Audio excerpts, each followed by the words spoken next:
Ghosts in Us contains serious and sometimes disturbing events and is not suitable for all audiences. Viewer discretion is advised.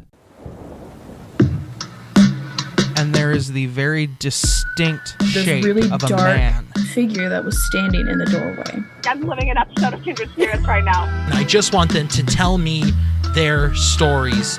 So he thinks the life was sacrificed for the spell.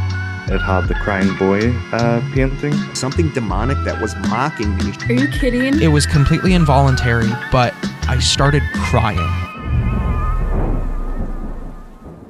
Hello, everybody, and welcome back to another episode of the Ghosts in Us podcast.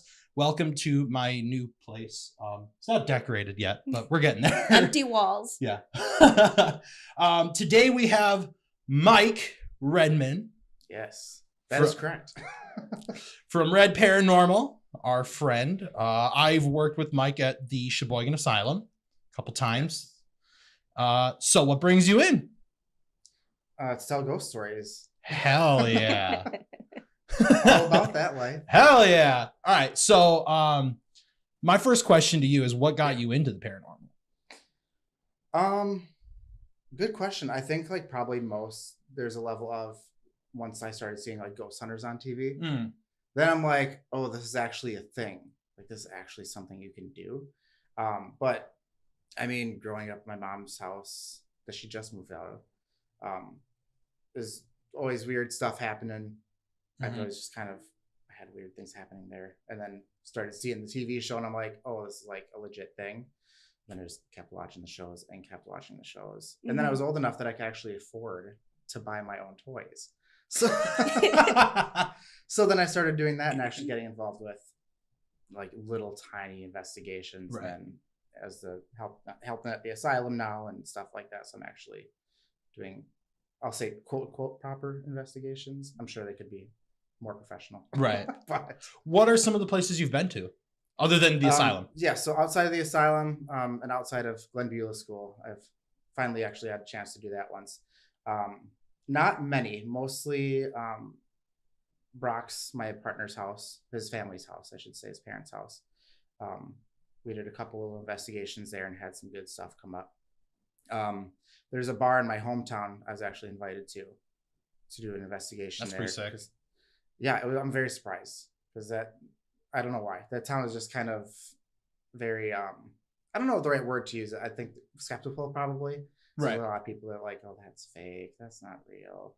And then apparently after that was done, there was rumors flying around that I was afraid to go to the other bar to do it. So we can talk about that too. Yeah, hell yeah. So not many places I'm trying to weasel my way into places. Yeah. A lot of places where I live now up in Door County, they're like, we don't want the reputation of being haunted. But you can get so much more But Door County has so many places. That's what I'm saying. We did have a haunted trolley that they go to all these places that they supposedly are haunted. And I went on that thinking well, I'm gonna get some leads, right? And then I can reach out to these people that run it. And that's what we thought. And then so one of them, Eagle Bluff Lighthouse, for example, that's one of the places. That's one of the places we were gonna try and check out. Was one of the lighthouses. Yeah, I remember on the Door County ghost trolley thingy, they were talking all about the history and we were just staring up at the sky because we could see the northern lights a little bit or something. We didn't listen whatsoever. No, you could not see them at all. No, we could. I didn't see them. We just couldn't take pictures. It wouldn't show up on a phone. Oh my We were so excited about it. I don't remember that trip at all. You were kind of disappointed. I was so disappointed. When I took that trolley thing, I was pretty bummed too. Did they hand you? It seemed more it's going to be haunted, scary story time, not actual. Yeah. I mean, I didn't expect to be able to sit and investigate or anything. No, neither did. But I expected to be this is actually what people report. But it's to me, it was presented more as Halloween haunted house. Did they show you a picture of a figure in a window at the Alexander Noble house? Yes, they did. And then you walk over there and you could see the figure right there. It's a mannequin. I could see the wedding dress right there next to the window. It's so dumb. Don't try to play that off. They literally were just this is the picture we caught of an apparition, and I was like, that's a shadow from the mannequin. And then the one was faces blowing away. I'm like, that's okay. I'm so glad that you feel the same way. It's not just us. No, I went on that thing. Like I said, get leads, maybe get an idea of like, hey, you know, I can maybe ask these people. And the Alexander Noble House, they mentioned there that they've even had some of the TV shows and stuff reach out to them and want to investigate, and they just keep telling them no, because it's a museum. So I get to a degree, but we want to keep the stuff protected and safe. But like, do you really think a camera crew is going to come in here and just destroy this place? And that's going to bring you so much more business. Fill out a contract and make people sign it. Right. Like, That's my or a thought. waiver or something. I don't know. Like, I wanted to be like, do you know how much we had in ticket sales at the Asylum when it's on TV twice? They like skyrocketed. You could have your sales here skyrocket if you let a TV show come in. The only problem with that house is that it's right across the street from like 3 or 4 bars. Yes. So like the noise contaminations would be insane. They'd have to shut something down or. Well, I think that might be a big part contention of the piece. But yeah, even the Eagle Bluff Lighthouse, I emailed the county officials and stuff that run that, and I was like, just shoot my shot basically. Right. And she's like, because I mentioned, I was like, they mentioned this on that trolley tour. She's like, well, we don't really want the reputation of us being haunted, because we want it to be like a place families can come and look at in the sun, like during tourist season and stuff. I'm like, you might want to tell the people running the trolley tours. Yeah, right. They're bringing everybody there saying it's super haunted. I know. I think the one thing from that trolley tour that we actually enjoyed was when we went to like the state park or whatever, and we saw the cemetery, and we tried to go back there on our own time. We did, but we didn't have money to like put in it to go in. Yeah, that's right. You didn't want to get in trouble and get a ticket. To go in, the money to go in the cemetery? It was in, there was like a grave site that was in the state park. Oh, okay. I'm thinking like, geez, really nickel and diamond people. I know. Your camera shut off. Oh man, how the heck did that happen? Oh no. It was fully charged. I watched it flash a little bit. What the heck? And there's a pause. Yeah. And this will be cut. That's so weird. Get the little clacker. Let's try this again. Okay. If it goes off again, I don't know how much of the show that we missed now. No, I just watched it do it. Oh, it just did it? Okay, yeah. Good. It's good that someone's got eyes on it at least. I didn't even clock that light turned off. That's good. I never clapped to know that to like sync everything together. So this is going to be a mess. My eyes have been like watching everything just on like peripheral vision lately. No, so what people don't know, the chair that Mike is sitting in is a chair that I caught an SLS figure in, and I can throw a clip in the show. There's an item next to his tablet that is supposedly has an attachment on it. It's a fire helmet. If you've watched my episode, or our episode, because you were in it, with Sam and Ashley from the Fox Valley Ghost Hunters, we did an investigation together, and I got a fire helmet from the guy who says has a weird attachment. I'm not kidding you though. When he grabbed it, he had goosebumps shoot up both his arms, and he just picked it up, and I was like, whoa. And then you gave it to me, and then I gave it whenever to you. I hold it, I get tingles. Well, you wanted a haunted item. I know, and now I got 3 of them. And now you got 3 dolls, or little 2 trinkets and a doll. And we're getting a little collection. I don't want to be Zach Baggins. Let's not be dicks about it. We wouldn't be assholes about the collection, at least. Like, I say good morning, good night, children, all the time. Oh my God, when I go walk get in them here, offerings. Since I've put these 2 items in my apartment, because that's where we're at, if I leave this door open at any point in time and I walk by, my anxiety spikes really bad. Oh wow. And I think it's just me psyching myself out at this point. But I always keep this door shut now. Now that this room is somewhat clean, I've picked up a lot of my gears just on the on the so side clean. here. There's just nothing in here. but I started hearing things like happen, like bangs and stuff on walls. But I want to say it's my neighbors and stuff.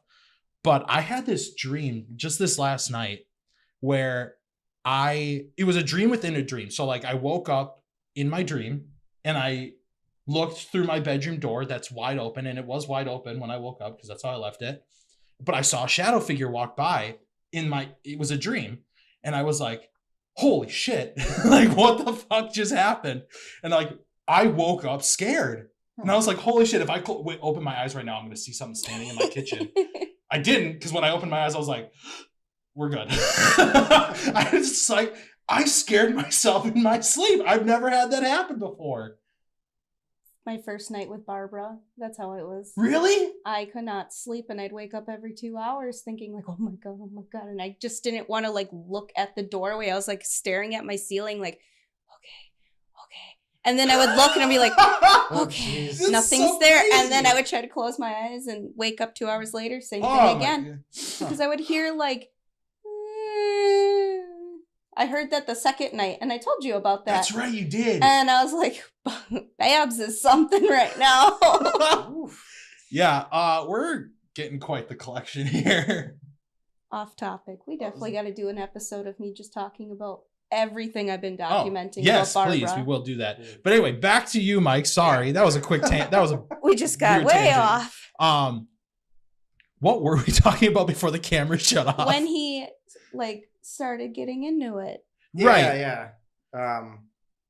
Yeah, basically just odd things that happened at my house growing up, and then seeing the shows, and then getting big boy money that I could start buying my own stuff. Big boy money. Big boy money. That's how I feel. That's the too long didn't read part of it. That's okay. No, I understand. That's literally how I am. Literally everything I spent money getting everything ready just for this weekend. Oh jeez. Like I bought a desk that never showed up. It's probably at my house right now. I never got an email yet. I don't know. My phone's somewhere. It's that time. I actually have no idea where it is. Oh, it's right there. It's recording. Anyways, that's where I'm at. it's the day before Christmas Eve, y'all. I know. Like, no, I appreciate you coming out right before the holidays and everything. So thank you. I'm good. Okay. Whenever. This is a silly thing. What was your first big boy purchase for the paranormal? No, that's a good one. I'm not gonna consider like K2's big boy because that's like $20. I'll say my most now granted, I have a very small collection of equipment. My most expensive currently is just probably my REM pod. Yep. Wasn't that one of your first? I think that was my first because I don't want to include the cat balls because that's silly. That's the K2. K2. The other thing we bought, like that motion light, that stupid trail cam. That trail cam was fun to use though for a while because we did get a bid on it. We didn't see anything on it, but it did trigger. It triggered without anybody. We did it was our first investigation at the Jericho convent. Yeah. Oh, okay. And we set it upstairs, and we were downstairs, and we had one of those motion lights. Actually, my first big girl purchase was your spirit box. I bought that for you. You did buy that for me, and then I got it signed and then you bought a new one, and then we bought more and more. Yep. The first spirit box I ever bought is now signed by Kane Hodder. Oh, okay, nice. Not only because he plays Jason and it's Kane Hodder. He does paranormal investigations. Oh, nice. So he's like one of the group or a part of this community. So I was like, I want to do something different. I don't think anybody's ever asked him to sign a piece of like ghost hunting gear. Right. Everybody asked him to sign Jason stuff because he's the best Jason. Figure. I mean, come on. He's the best Jason. Right. But I was like, I want him to sign my spirit box. You should cut to a picture of him with you in a headlock. I do have that. We have a group photo where you were in your Halloween makeup. My lust. Your lust, and Zinger was in his. What was Zinger even wearing? You were lust and he was... I think he was just wearing a cloak. I don't even think he was dressed up. Wasn't he in gluttony? No. No. No? He was nothing. I'll put both of the pictures in here, but yeah, I got a cool headlock by Jason himself, so that was cool. But yeah, that was your first big purchase was the spirit box for me because you were very kind. Mm-hmm. My first big purchase was a really cheap recorder, the digital recorder. Yeah. That was my first piece of gear I ever bought. I still have it somewhere. I think it might be in a tub in one of my closets somewhere. But now the most expensive piece of equipment. Oh my God. What is happening? Oh, jeez Louise. My favorite one this year is like somebody's sitting in it, and I don't want them filmed. It could be. I don't know. I mean, yeah, you just checked it. It was fully charged. It's still charged.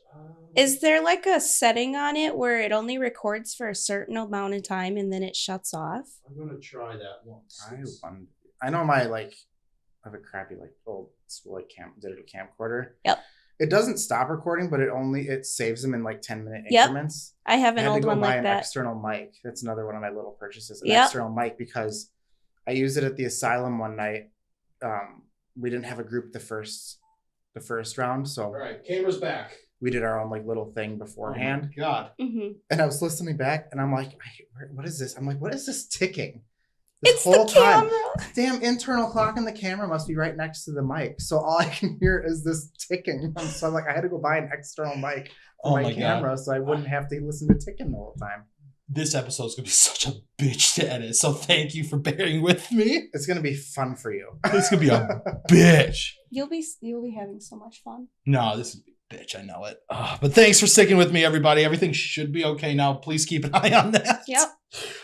Thanks for catching up as we're going. Okay.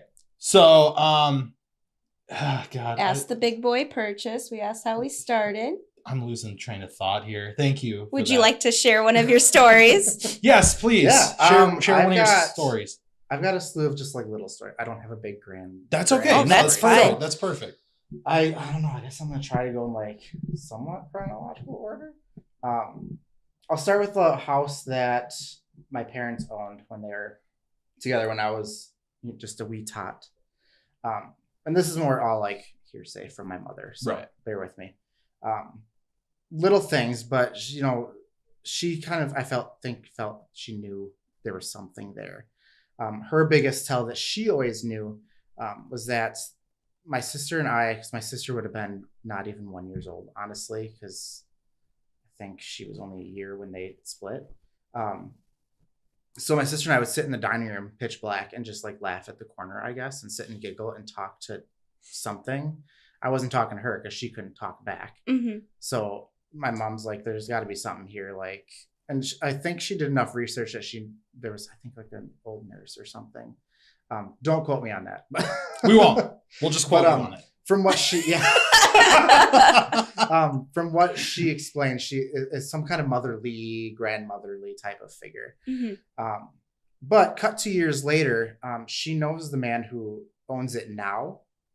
And she's hung out with her for group of friends and stuff. He's been there, and she's asked, like, has anything like weird happened at that house? Like anything weird at all? And he's like, when I moved in, I heard the medicine cabinet shut like every morning. I think at like 3 or 4 in the morning or something super early.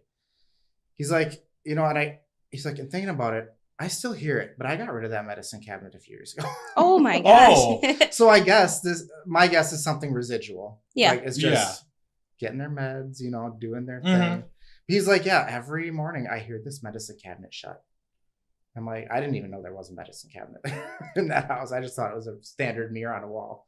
So that's that little house. I'm sure there's been a lot more stuff that if my mom were here, she could totally tell you other stuff that happened. But I was only there for like the formative, like up till 3 or 4 years old. So I wouldn't know. In between that, this is probably my bigger story. I don't know if I should save it for last. Let's do it. Let's skip that one for now. All right. So the house that I grew up in, my mom's house that she just recently left, a lot of like your normal small footsteps in like the attic right above me. From what we know of the history of the house, it was built at least 100 years ago, if not more. I didn't take a picture of the attic. I meant to. When you go up the stairs in the attic, and I can draw a little map that might help. You go up the stairs, you're at a wall. Behind you is the whole, like to your left and behind you is the whole attic. Mm-hmm. At the other end of there's a small little room. Now, the person who owned the house before my mom, when she moved in, she said there was like that black tarping over the windows. So my thought is, well, this was built at the time where if you had a disabled of any kind child, you'd hide them away or they'd get sent to an asylum, right? Yeah. So I was like, this is a very creepy room that locks from the outside and not the inside. That you probably stash a child in if you had one that you didn't want to give away to an asylum. Which I think kind of checks out because I don't think anything I've felt there really was like adult necessarily. very light footsteps in the attic, I've heard. Go figure, right above my room. However, one of the stories, when I was maybe 8, 9, young, I slept with my door open, hollow light on, because, I was a little chicken shit child. Yep. Sure, Right? yep. So hollow light on all the time. I distinctly remember I was awake. If I'm laying like in my bed here, my door is probably like over here. And this is the one I have a little drawing of that I can show you in a second. Looking out my door, right? My sister's door is right next to mine at kind of an angle like this. I'm just laying there, right? Just relaxing in the morning, waking up. And then I see something peek over from her door. Now, she would have been 5 maybe. So she would have been 3 feet tall. This had to have been at least 6 feet. Oh, And all I remember it was just kind of like a black blob, but it had big white eyes. They weren't like glowing. It was just almost like maybe empty, like you could see through them kind of eyes. okay. But this is kind of what it looked like from my point of view. Can you also send those to me later so I can I will send them. put a better image of it in? Like that, if you can see it. Oh, Why is that's... it going sideways? Come back. What is that? I don't know. Oh, that's the information on Oh, there we go. but that's... But like... Oh, that's so... I took this picture last time I went to that house. I laid in my old bed and took the picture so I could get the actual... You're right, so you can view. know where, like... So I know that's a recreation of what you saw. Right, yeah. So that's pretty much exactly what it looked like. Just Oh, this that's head so and these scary. big eyes. Oh, And it no. stayed there. It just kind of sat there for a while. I don't think I remember it going away until I like shut my eyes and like turned around. I shouldn't even say I didn't turn around. I refused to sleep with my back towards the door. Yeah. For reasons Yep, like this. Yeah. I was the That's kid so that only scary. slept one specific direction. You get uncomfortable. Well, Towards that the light. sucks. That's right. Oh my If I God, woke up in the middle of the night and I turned right back around because I didn't want to get killed in my sleep. No, that's so terrifying. Yeah, it was terrifying, kind of. I mean, it didn't really do it. It's not like it sat there and like I don't taunted me or anything. I didn't hear Just anything. Looked I was at just you. laying there. It peeked over and it stayed there, and I shut my eyes and tried to go back to sleep, and then it was away the next time I opened my eyes. Camera. What is happening with this thing? This never happened when we went... We used this to film our... Is this the camera you use to film interviews? This is the camera we used for the walkthrough for the most part at Broadhead, and we did that for an hour. Yeah. And I changed it. What is happening to this thing?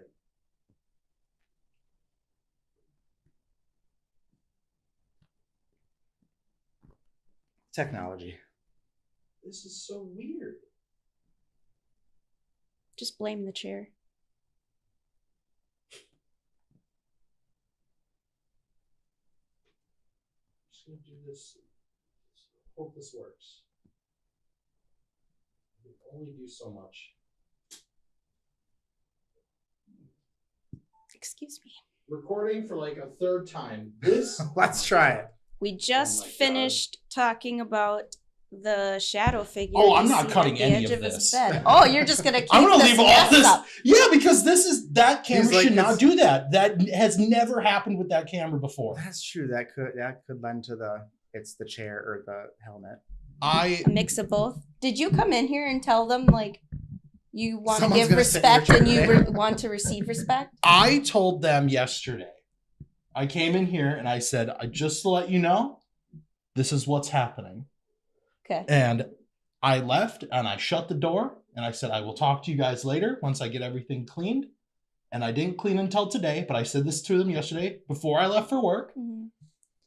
I And do want to say, if you have any kind of like haunted object or like thing, or you think something's haunted, please give it respect and ask for respect back so it won't mess around. Right, like- Absolutely. It won't mess around in a bad way. I've never had that camera do that before. I've had this camera for a while. We used it on our Broadhead walkthrough up until it died when we sat down with Bill to like go over the specs of the place. Yeah. Like that's when we did.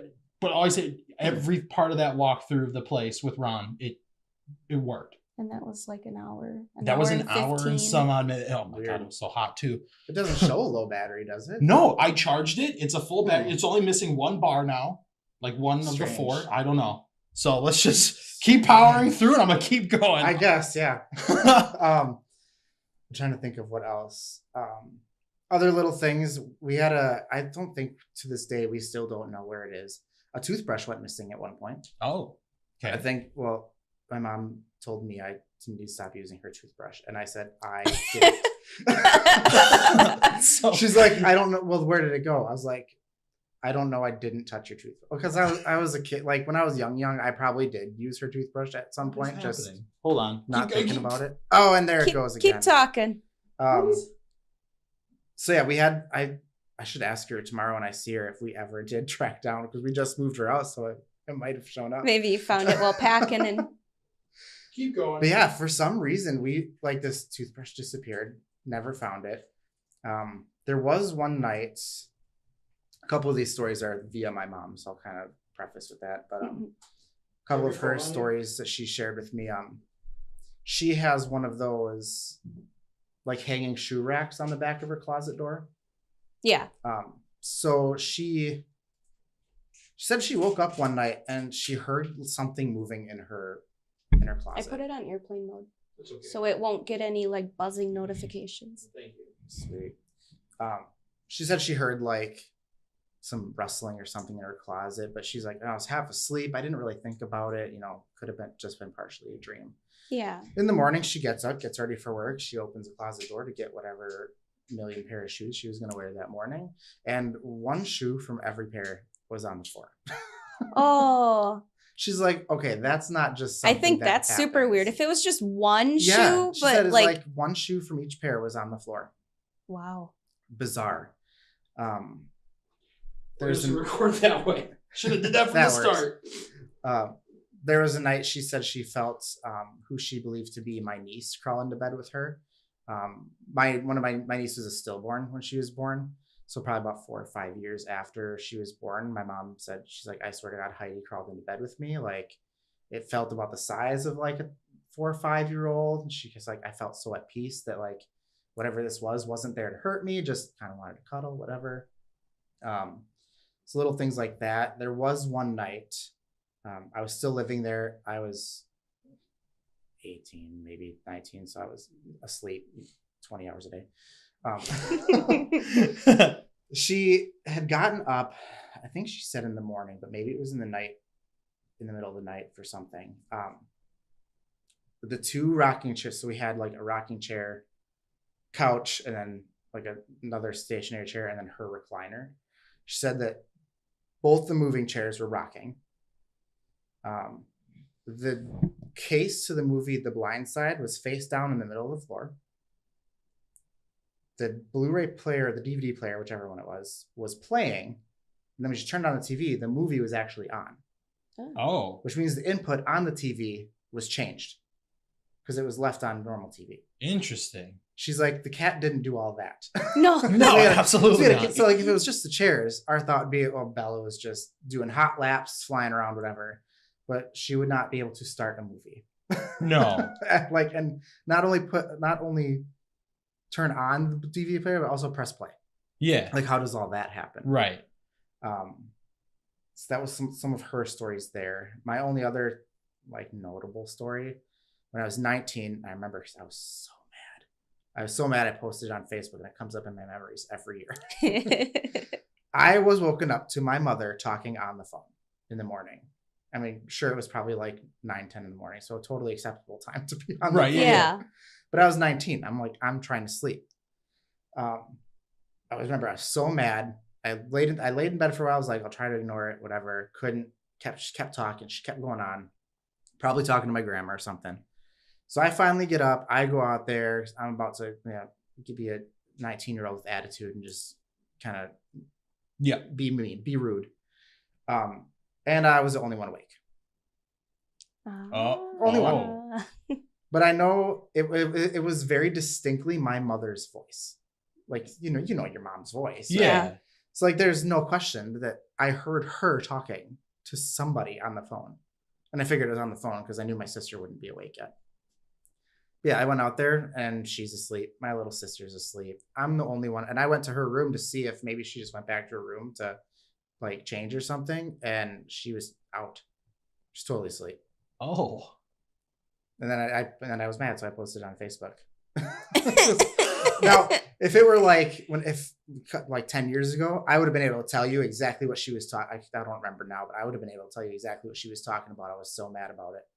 But now I can't remember what it was, but I can distinctly remember hearing, like, laying in my bed, being mad because she was talking so loud on the phone while I'm trying to sleep. As if I owned the house and paid the bills.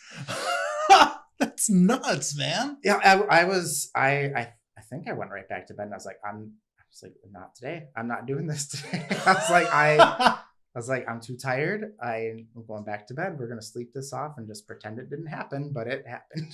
That's so weird. Did you ask your mom about it? Yeah, I was like, who are you? Like, were you talking to somebody this morning and then went back to bed? And she's like, no, I didn't. Nobody called today, or I didn't call anybody. Like, so my thought was, maybe she was talking to somebody, just went back to bed before I got up. Just talking to someone right outside your door. Yeah, right. Well, you know how moms can be. They swing open your door, grab your laundry, slam the door, and act like they were the quietest, as quiet as a mouse.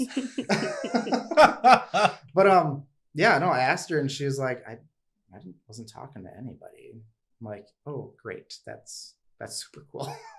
Oh, that's so. Oh no. Outside of that, it was at that house. At least it was a lot of just those small like footsteps. I'd wake up to my door slamming a lot. I don't know if I should talk. I don't know if that would be. I don't think it would always be my mom and stuff, because she was actually pretty good about not like slamming doors if we were sleeping still. Mm-hmm. It actually happened at a couple of times at a couple of the apartments I lived in. I'd wake up to like my door sound slamming. Mm-hmm. And when I was younger and like when I'm living alone, I don't close my door at night. So like, because whatever, the whole place is mine. So very bizarre to my door just slam all of a sudden. Zero reason for it. Yeah, no, I know exactly that feeling. Lord knows the cat can't do it either. So, but yeah, that's pretty much it for that house. Trying to scroll around and see what else I got. Other stuff is more of like the asylum and other investigations I've done. So I guess I can dive into those. The Legion. I'll talk about the Legion first. So the bar that I mentioned earlier, it's one of those old Legion bars, like where veterans and stuff would go. They'd have memberships and everything. So the way the one in my hometown is laid out is downstairs is like a bar. Off the bar area, there's like a little sitting area, not like maybe 2 tables, just kind of more of like cards and stuff if you want to not sit at the bar. And then upstairs is actually like a very small like reception area where you can host small events and stuff. And it has like a whole kitchen and a little bathroom. And so the manager there, my mom mentioned that I help with tours at the asylum, and the manager's like, oh, he should come here. She's like, why? So apparently this manager is hearing all these like footsteps upstairs while she's trying to close, and she's like, there better not be anybody in this bar because I don't want to be robbed, right? she's like, I'm not worried about ghosts. I'm worried about somebody sneaking upstairs to rob me while I'm trying to close the bar. She's like, and if any of the members were to come late at night to set up for an event, they'd call and let me know, hey, I'm going to show up at 11 o'clock to set up upstairs, so don't be alarmed. So we go there and had a fair amount of activity. They have like a little trophy case where like the veterans would have like softball tournaments and stuff. And there's a bunch of trophies. REM Pod would go nuts off of that. They have a little memorial table, kind of like, for fallen soldiers. This is where they'd sit, if we had dinner up here. Mm-hmm. Had the REM Pod sitting in a chair next to it, and we played taps. We played that, and as soon as it finished, it lit up. Immediately after that. Then again, after that, we moved it to the trophy case, and it just kind of kept going constantly. The manager eventually joined. She's like, yeah, it looks like Morse code. I was like, I will see about that. Because it kind of did. It wasn't going anywhere past the green, the first light, and it wasn't like staying on. It was just very quick little blips. Okay. Probably the more exciting moment of that night, though. So it was me and 3 others. We were all up there kind of chatting a little bit. We were not really taking a break, but we were kind of just not so much focused on asking questions. We're like, well, let's just check for a second. We hear this little knock in the bathroom. Maybe it was like the door hitting the wall or something. And so I'm like, if you want privacy, go ahead and shut the door. Whatever, that's fine. Paper towel starts dispensing. So my mom, she's joining us. She's like, what was that? I was like, that was a paper towel dispenser, a motion activated one, in a completely pitch black bathroom because there's no light going in there. That's so cool, though. It even caught me off guard because I'm like, I wouldn't expect that. I expect to hear knocks. I expect to hear little taps. You never really expect You don't paper expect towel a dispenser to- motion activated paper towel dispenser Yeah. to just start dispensing paper towel for you. That's out of so cool, nowhere. though. It was really cool. And go figure, I have nothing like right next to it. I looked back, you could hear it in like my camera and the one recorder I had. Mhm. So luckily I caught it, but of course nothing was there to visually see anything, which why would you stick a camera in the bathroom if you're not going to be in there anyway? Yeah. But yeah, my mom went and looked at it and it was waving in there. She's like, I'm going to go downstairs and get another beer because she's like, that's a little much for me. My mom's super interested in it. She's not that interested that she wants to be in every investigation all the time.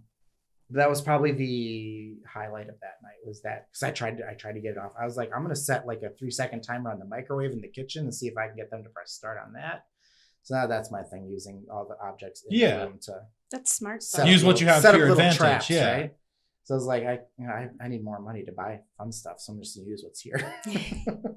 I'm trying to think if there's anything else at that bar, but I don't really think there was. We tried investigating downstairs in the actual bar area, and nothing. Completely quiet, completely dead.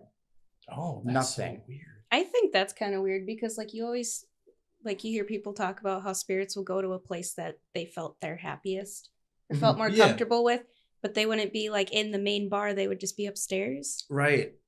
Or if like the amount of energy coming into that building is all going to be in that main bar. Yeah. You'd think that it would take some of that leftover. You would think. Like energy that people give off.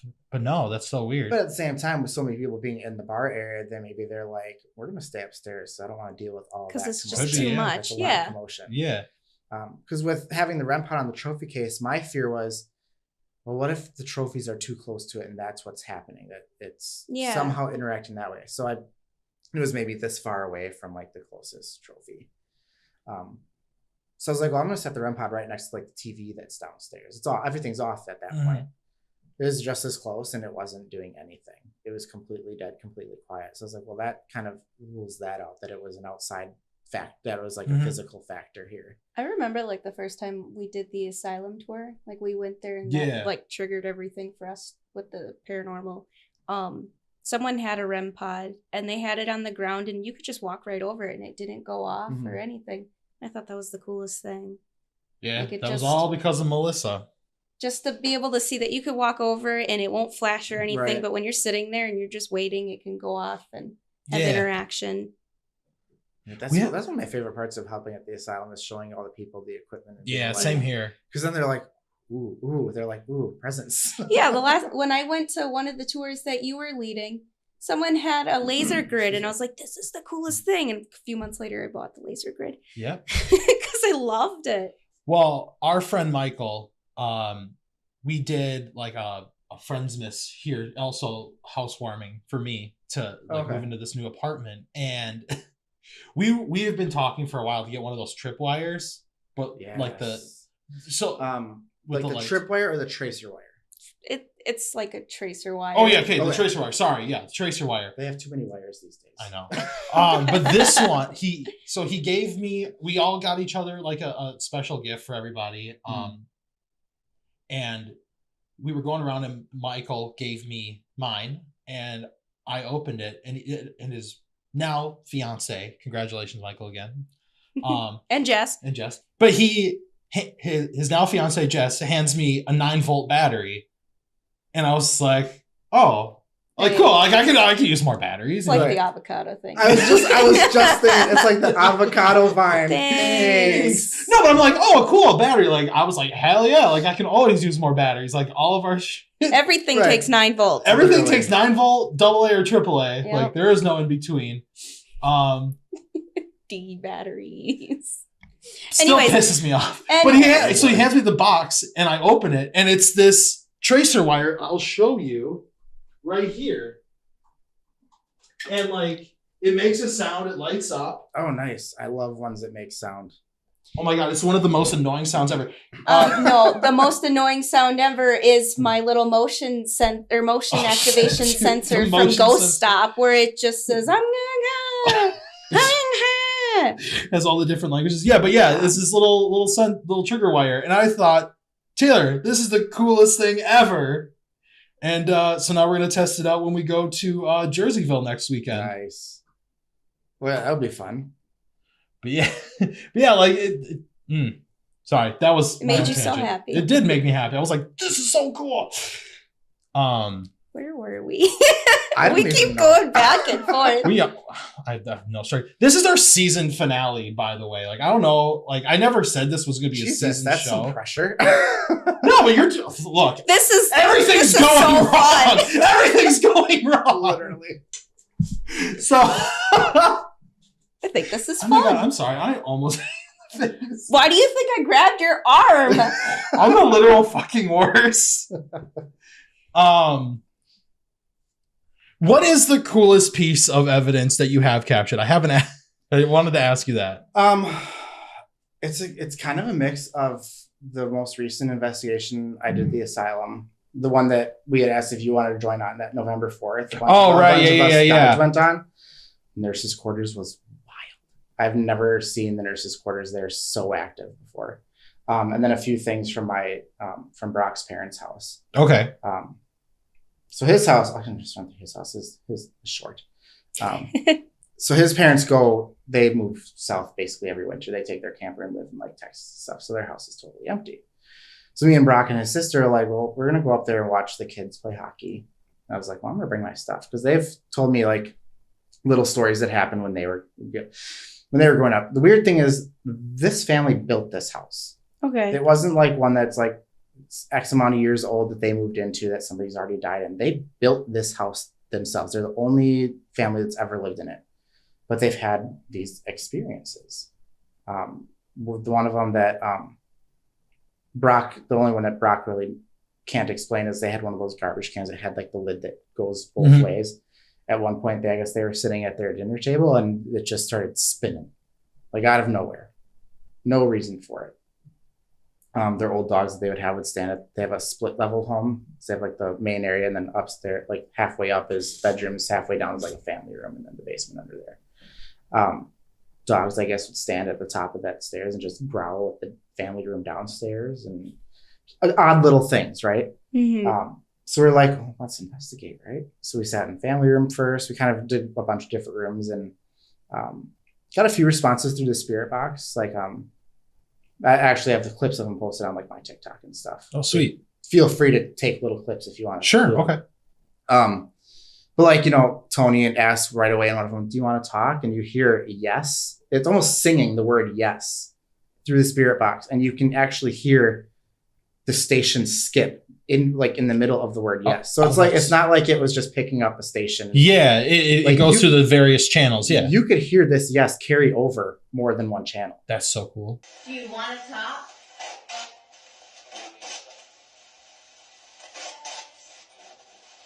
Do you want to talk?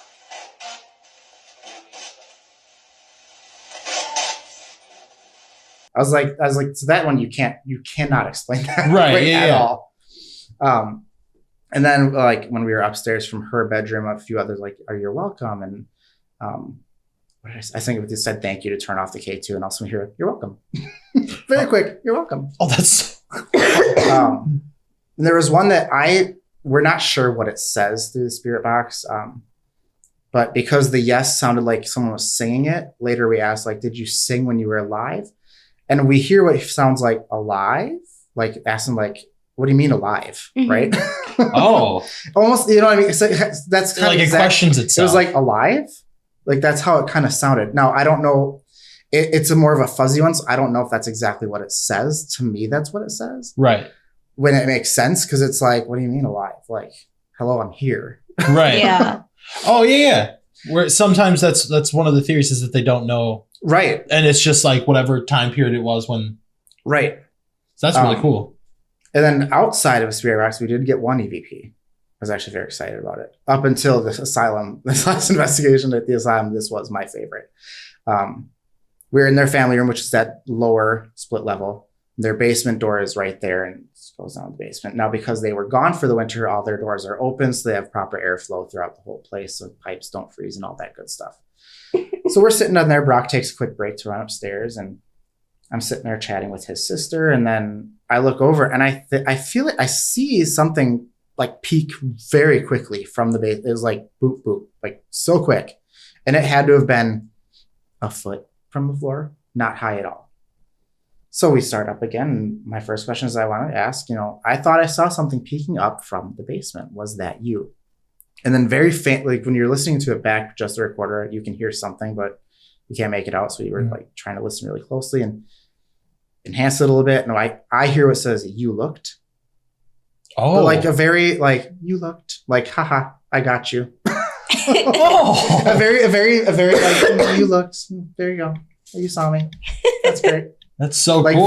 Very smug almost, like playing a little joke. I do want to ask right away. I thought I saw somebody peeking out from the basement. Was that you? I do want to ask right away. I thought I saw somebody peeking out from the basement. Was that you? Nothing else audible happened that night. A lot of cat ball activity, of course, which I think scared the shit out of Brock because he's so skeptical. He's good to have because he likes to debunk stuff. And he's like, cat ball went off, and we had one across the hall in his parents' room, and that started going off out of nowhere. And so a lot of that stuff, and then a lot of communication through the K2.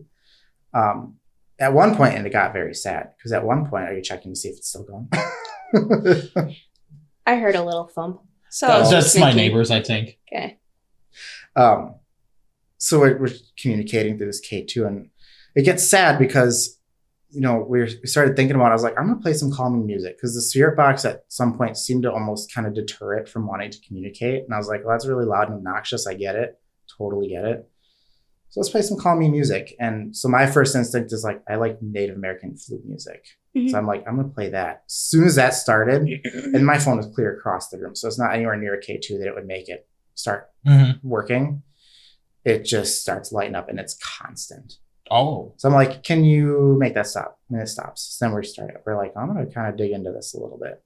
So we're asking like, were you with one of the tribes up here? And it starts going. I'm like, okay.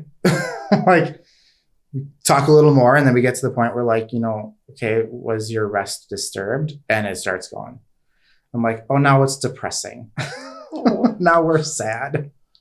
Oh, wow. So from that little session, we gathered that obviously not intentionally building that house at some point disturbed the rest of this individual. And that's why they stuck around. But now we've tried to investigate it a couple times since then. Granted, other people in the house because it's throughout the summer and stuff, and we've gotten next to nothing.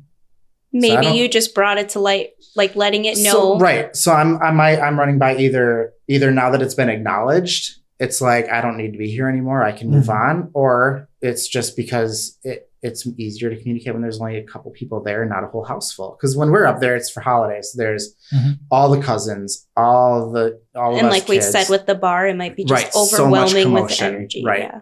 So I was like, well, this February, when the kids have a hockey tournament, or we'll just pick a weekend and go up there again while they're gone and see if we can get any of that again when there's no commotion. They've had a few months to be able to just sit by themselves in that house and chill. That was actually, I think, my first like proper investigation outside of like doing asylum tours and stuff. That's really cool. It was like my first actual solid thing, which was exciting because I was actually getting stuff. Yeah. I'm the person that if I had gotten nothing, I'd throw everything away and I'd quit. What was that for? You're like that. When we were at Broadhead, I kept recording you because you're like, this is going to suck. This is going to have nothing. And I'm going to hate it. And I'm just going to trash it. And it's a waste of time. And I'm like, Blaine, I'm recording this just so you know for later. And he's like, whatever. And then I sent it to you after. You're like, this is amazing. I was afraid it was going to be real hokey. And gimmicky. Because they used the place for like an actual haunted house attraction. Haunted attraction. And the first floor, the ground floor is still all set up with like statues and stuff. I love Bill and Ron. Do not get me wrong. I was just personally, I was like, this is a deterring thing for me right now. That's the only place in the building that they have the haunted attraction. Everything else is how it is. And that was before I did any like watching of anybody else's experiences at this place. I wanted to experience it for myself. Right. I went in very like empty-minded on it. You did some very good research on it, and then we got up. We went into this one room, and I was like, "This is gonna." I'm literally like so deterred right now. Like everything in this haunted house area is gonna make it like the worst thing. And then we started getting all this activity on the second and third floors. And I mean, Zinger and I got a little bit on the first floor. Jimmy and I got a good chunk. You got a good chunk. But when Zinger and I were teamed up, we were on the first floor and we went through all the little areas where Ron had said things were happening. Yeah, Jimmy and I never touched on like the first floor except the boiler room. That was it.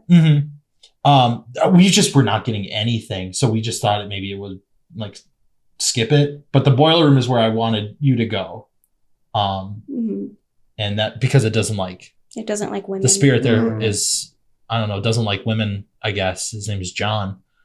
But we got some really good activity there. So I take back everything I said prior to that. I will recommend, like, if you ever want to go and investigate a really cool place, check out Broadhead. Okay. I cannot talk. It is amazing. Like, Jimmy and I, our other like investigator, we saw a shadow figure and it was just staring me down, and it would like move a little bit and like crouch over to scratch its leg. And I'm sitting here like, we have footage hiding behind Blaine, like we were doing trying to make sure like it wasn't a shadow, right? But it was there, and no one else seen it. Yeah, we were doing the Estes method on the because they have it labeled as ground floor, first floor, second floor. So technically it is the second floor, right? But yeah, so first floor, we're sitting there, and they have one of those like floating chairs. I don't know, like you know what I'm talking about, where they have like the overhang. It's like bungees. Oh yeah. Okay. So some investigators like to use that for their Estes method in there because it takes away another sense. Yeah. It's not a bad idea. But Jimmy's a little bit bigger, so we had a chair and we were just like getting into that vicinity, and so we pull it up, and we somehow made the mistake of not hitting the start button on the spirit box. It turned on, and when I went to start it never started. Like, are you talking about like the sweeping effect? Yeah, it never swept through any radio frequencies at all. So Jimmy is just sitting there and he's just hearing the entire time. But that's when you started seeing the shadow figure, and I'm holding a camera pointing at Jimmy. You're like, Taylor, there's nothing there. I didn't see a single thing on my camera. The only shadow figure I saw was my own. Yeah, and then like you moved around. I'm like, no, like it's just nothing there. It was solid black mass of a like silhouette of a person, but it didn't. I was just scared. I was a scaredy cat that investigation, but it wasn't harmful in any way. We didn't have any like harmful, scary things happen there. But the owner did say like, it's near some native burial mound or whatever, and it's like on the property of the place itself. Right. It's just kind of like out, and you're not allowed to go on. No one's allowed back there anymore because it's been like, I think it was like he said it was defaced, right, or something. They went on it and did an investigation with a group of people before, and it turned out to be very bad. So he had to like go over there and apologize. Everyone apologized. That's what it was, not defaced. He was terrified of like leaving the property because something kept happening, and yeah. Like when you say very bad, like angry spirits bad, or just like the people that were there were just not respectful, or I don't remember him going into too much detail about it at all. He just is like he didn't want it like he didn't want us to be intrigued because he didn't want us to step over there. So he just kind of he really like no going in there, so don't even try. I'm like, but the spirits there like to play tricks and they're very silly, and that's where Blaine got the whole like watch out or something, and he freaked out, and it kept saying, I don't know why I jumped. I just did. Like it wasn't going to catch you off guard if you just never. Right. It's not like when you hear a get out and you're like, okay. Yeah. There's also handprints burned into the wood on the ceiling. Jesus. Like, Yep. it's super cool. So you should Interesting. definitely go and check it out Yeah. sometime. For sure. Yeah, it's definitely one of the coolest places I've ever been to. And yeah, on the record, I take back everything I said prior to that. Like, it was one of the coolest experiences I've ever had at a haunted place. Yeah. So Nice. highly recommend. I'll have to look into that for sure. Cannot recommend it enough. For sure. What's this other story you were saying before though, that you wanted to skip? Is there, Well, are we getting there? Or do you feel like we're getting there? Do you want Okay. to hear about some of my stuff at the asylum first? Oh, I'll let absolutely. you Yes. pick. Yeah, let's hear about some stuff at the asylum. Let's see. Because I've had some weird experiences there myself. Yeah. I don't think I've ever told you this. I've told one of our previous guests, Kurt, about it. I don't know if you do it with guests. Do you ever let the guests do Estes method? Like, do you let them put the headphones on and the blindfold? I haven't, only because I don't have good headphones to do it. Okay. But I don't know if anybody. No one I've been with has done it. So it's not something I'm opposed to. I'm very hesitant to do it now. That's my laptop dinging. I'm very hesitant to do it now, only because there was one time it was myself, Selena, and it was Nick. Mm-hmm. They came because another person just didn't show up, and like there was like a scheduling mishap or something. Okay. So I was by myself leading this group of like 15 people. Yeah. I'm like, oh God, I'm so overwhelmed. Like, this is my third time doing this. But when they came, everything, like, it was a lot easier. But we got down into the morgue, and I said, I'd like to try and do Estes method in here. Does anybody want to volunteer? And this one woman volunteered like straight away. Like, there was no hesitation. Oh, wow. So I was like, great, cool. I didn't have a blindfold at the time, but it was pitch black. Like, you can't see anything in there. But I put the headphones on her, started sweeping. I said, all right, we're good. Let's start asking questions. And once we start, we're getting very direct answers. Oh, nice. Like, you could not be any more accurate to the questions. I said, like, how many of you were down here? It said 3. And then she said 11. Oh, geez. Like, you're getting numbers. And I'm like, what a jump, you know? And then we keep going. And I look at Nick and I said, there's no way she can't hear me. She's standing maybe 5 feet away, like basically where you are right now to me. Like, that's how far she is. And you're speaking loud enough so everyone can hear you. And we're talking like normally. Yeah. And I said, there's absolutely no way she can hear me. But I have that spirit box on full volume. You should not be able to hear me. But I can't shake that feeling. Then all of a sudden, she just starts speaking, and she's just like, she just starts giving out like these weird answers. Then every time she would yell, stop. And I'm like, okay. Whoa. Okay. And then all of a sudden we'd ask another question. It'd be, and then all of a sudden answer, stop. And I'm like, what is happening? I think we like need to stop. And then all of a sudden she yelled, turn around. And she spun herself to the middle of the floor.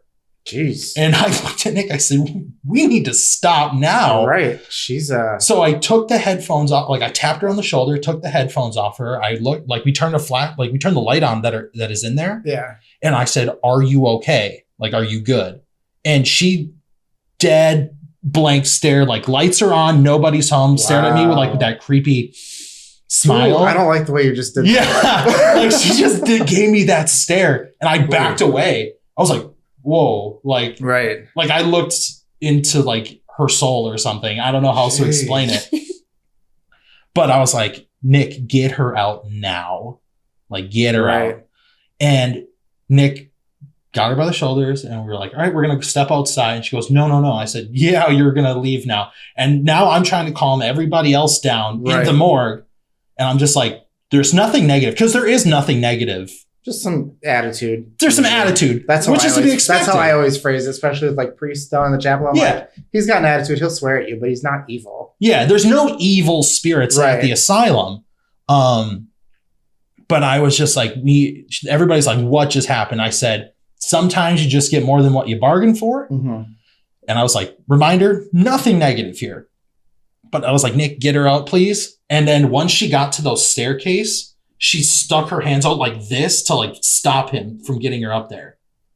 And I was just like, jeez, what the fuck is happening? Right. So her friends started bringing her out. She's like, all right, we're going to go outside. We're going to get some fresh air. And she goes, no, I want to stay. You're like, no, you're going outside. Right. You need a break. Yep. So I said, we're going to call this half early. And we'll reconvene. We'll take a break. Everybody, if you need to use the bathroom, use the bathroom, blah, blah, blah.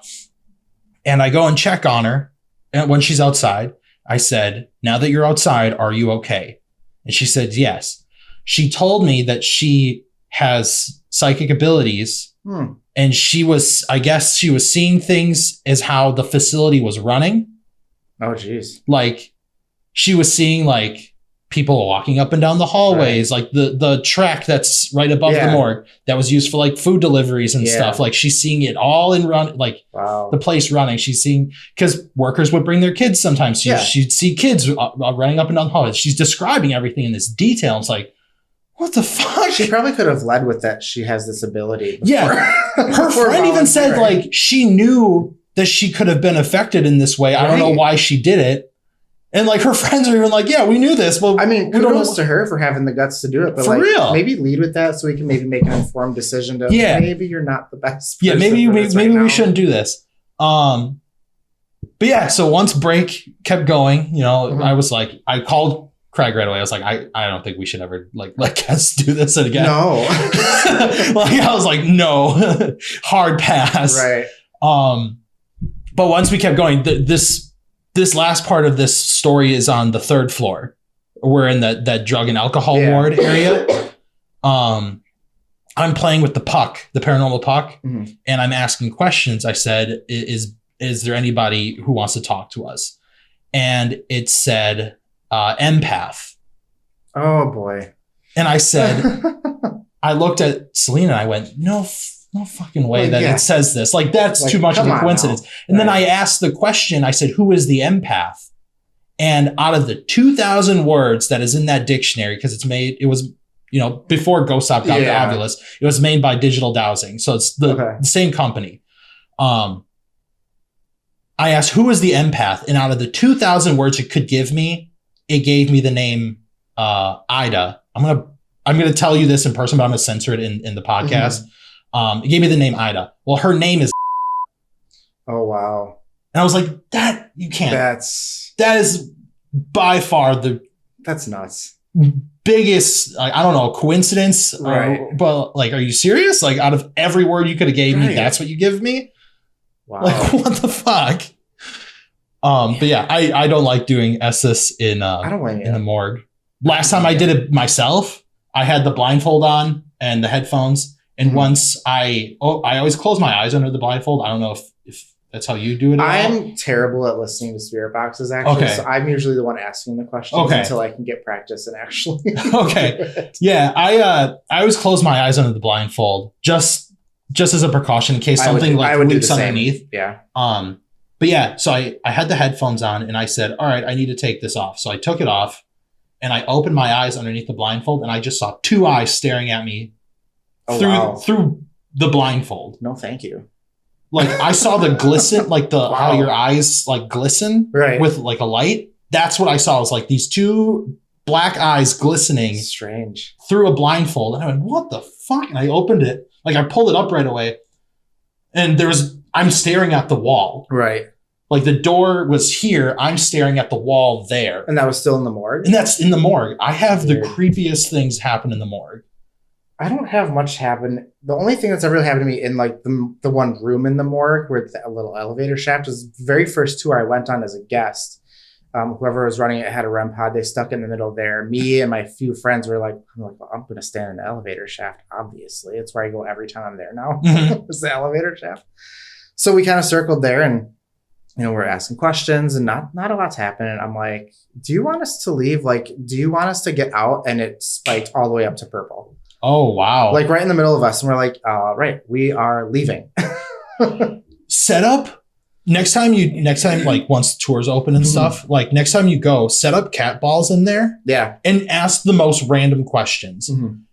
Can you say like someone asked, like, do you like cheese or whatever? Someone asked, like this guy, he goes, "Hey, do you like fishing?" And a ball lit up. And I was like, that's the most like I never would have thought of asking that. I'm so much in like ghost hunter mode. Yeah. Of asking like, is there anybody here? Things like that. I'm like asking that. I like asking, especially with Estes, I like asking control questions. Like, how many living people are in this room? Right. We did that at Glen Beulah with me and Ashley, and we had no show. So it was 2 guests and me and her. So we're like, well, you guys get this excellent, amazing private tour, basically. Yeah.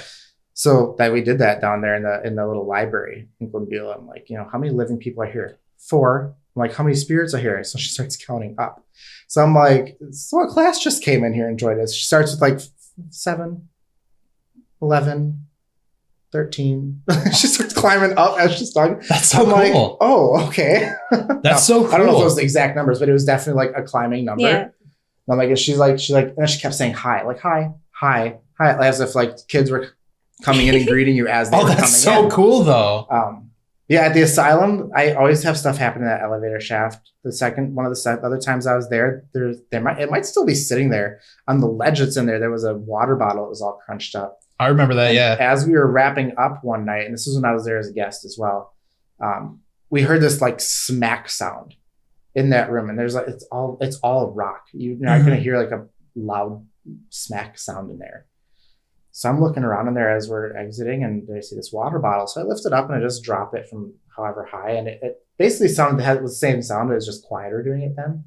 So I was like, so someone's just throwing water bottles at us now, I guess. One of the first tours I led, I was down there with Sam, and we were having knocking in the elevator, like in response to questions we were asking, like on cue, perfectly on cue. And I'm like, so cool. That's bizarre. Someone's in the elevator now, whatever. Outside of that, as a guest, I honestly haven't had so much happen there as a guest, but I'm also there. I'm not as involved, I guess, as a guest as we are when we're driving. Right. But this last time, the bunch of us guides went without any guests. We paid for that private or whatever. It was a very active night.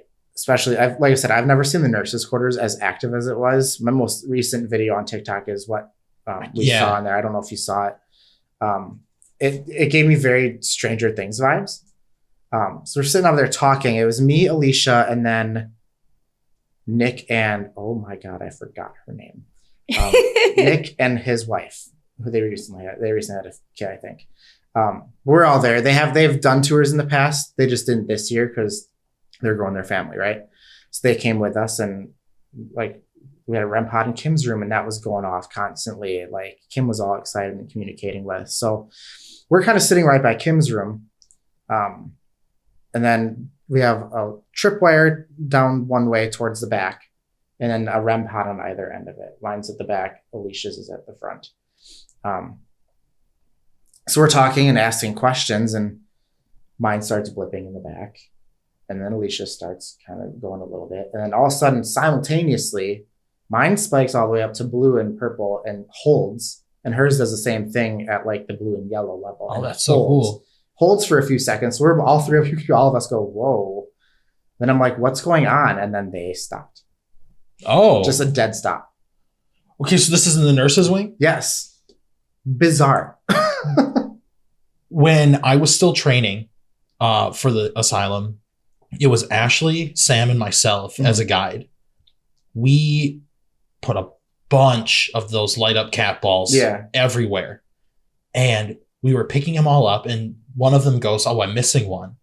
Well, we heard one kick down the hallway. Oh, Jesus. We had every guest sit by the staircase while we were picking up all of our gear before we had them like walk around. We hear one of them kick, and we have no idea where it is because it's pitch black in there. Mm-hmm. And then we turn all the lights on, and we said, real quick, we're just going to try and debunk this. Like, what happened? We cannot find this cat ball to save our lives. Oh, wow. We checked every room. We checked down the hallway. Nothing. I come back for my second group, and I had switched. I was with Anita and Kaylee, or I think it was with them. It was Anita and somebody. Was it Anita and Mike? Oh, it might have been. I think that's the same night I was there, because I was with Anita and Mike the one. Yeah. And then okay. And then so it was with Ashley next. Yeah. Well, that night when we walked into the nurses' wing. I remember we were talking about this in the office. The cat ball's just sitting in the middle of the fucking hallway. Yeah. And it was not there 2 hours prior. Because I remember in between groups, you guys were like, we lost a cat ball. We don't know where it went. Yeah, and then when because you had went up there after it.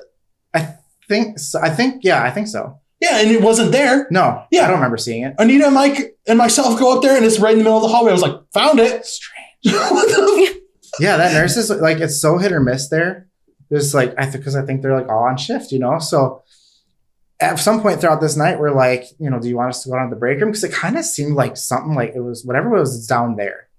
Because then eventually my REM pod started going off again towards the end of the hall. So we're like, okay, we'll come down to the break room. Go down there and it's dead quiet again. Nothing happens. So I'm thinking about it as we're going out the rest of the night. And I'm like, that happened around between like 10, 11. How much you want to bet it was shift change time? And we were all in their way. They're like, yeah, come down to the hall so we can get out of our rooms and go to work because you're in our way. Oh my God. Like, you know what I'm like, I was like, I wonder if that's it. Just because like, as soon as we got down there, it all stopped. Kim's room stopped. Anything in Kim's room stopped. Anything in the hall stopped. There was nothing as soon as we got to that break room. I always wonder if they would use like those like trolley type carts, because I did a session in there one time and I was I laid on the floor as I was doing this Estes method and I felt rumbling on the floor. Oh, really? And everybody else who was there with me says that nobody moved. So I can only take their word for it. But I felt the rumbling on the floor of like a cart. So I'm always, but I don't know because there are stairs there. So I don't know. Yeah. But like, it was weird, or maybe it was like walking or something. I think they would have had a cart up there, but I mean, maybe in the afterlife, they have one.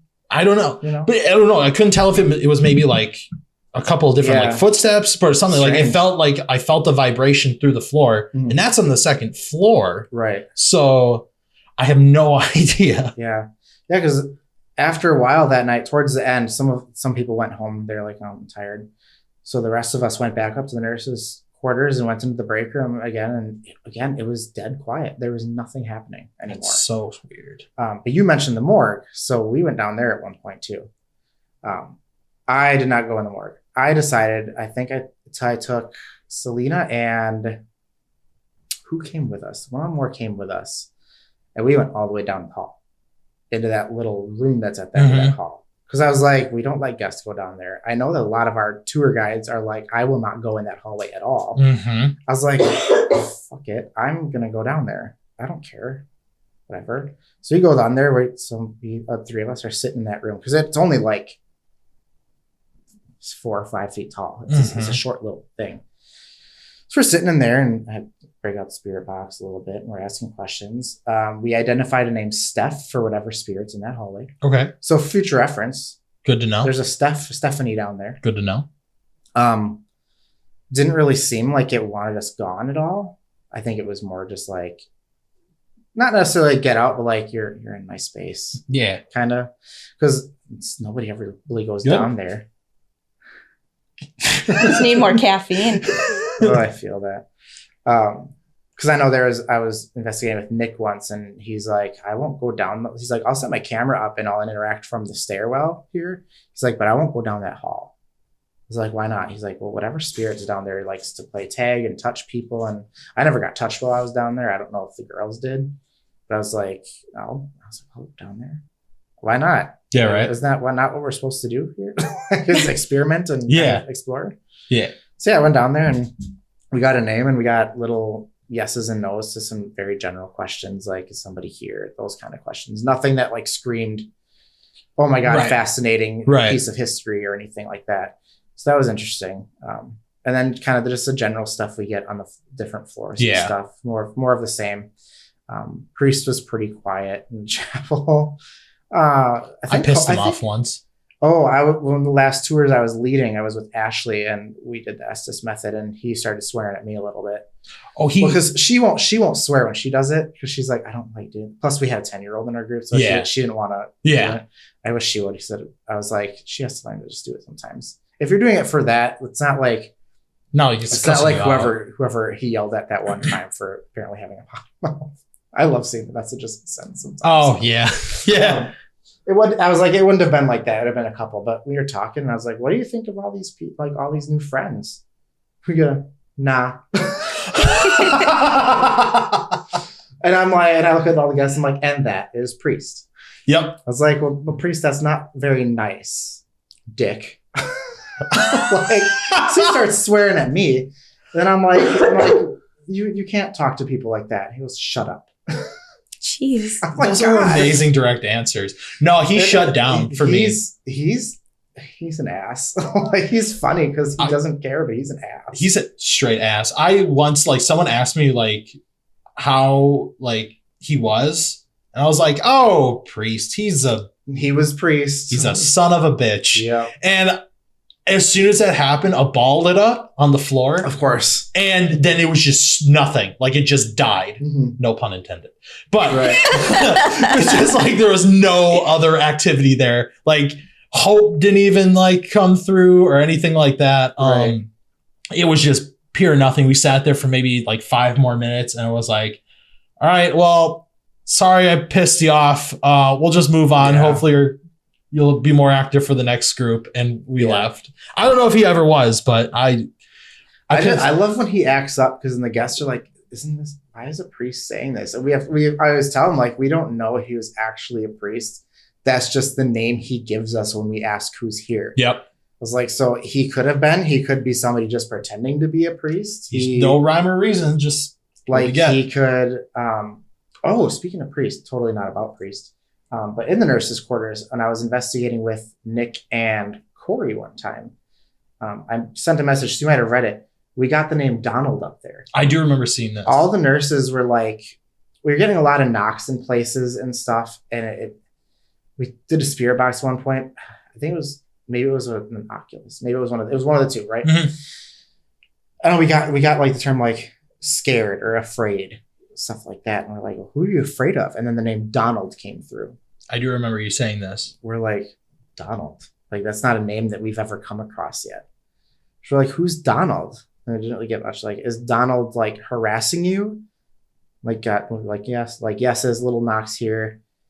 Like, I was like, does Donald not belong here? And then there's like knocks in every room at once, like simultaneously. So these nurses were like, get this guy out of here.